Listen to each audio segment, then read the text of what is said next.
بسم الله الرحمن الرحيم.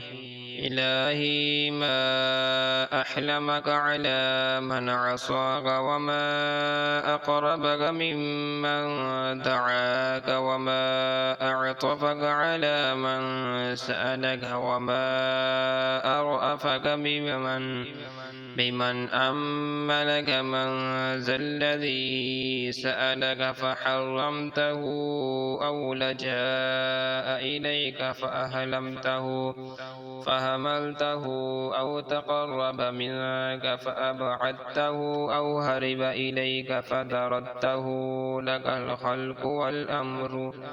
إلهي أتراك تعذبنا، وتوحيدك في قلوبنا، وما أخالك تفعل. ولئن فعلت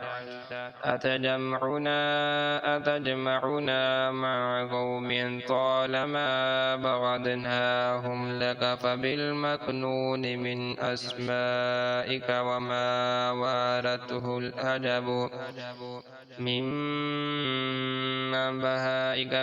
بهائك أن تغفر لهذه النفس الهلوع، ولهذا القلب الجزوع الذي لا يصبر لحر الشمس، فكيف يصبر لحر نارك؟ يا حليم، يا عظيم، يا كريم، يا رحيم.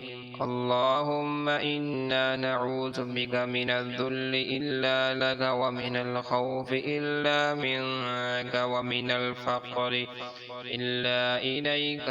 اللهم كما سنت وجوهنا أن تسجد لغيرك، فسن أيدينا أن تمتد بالسؤال لغيرك.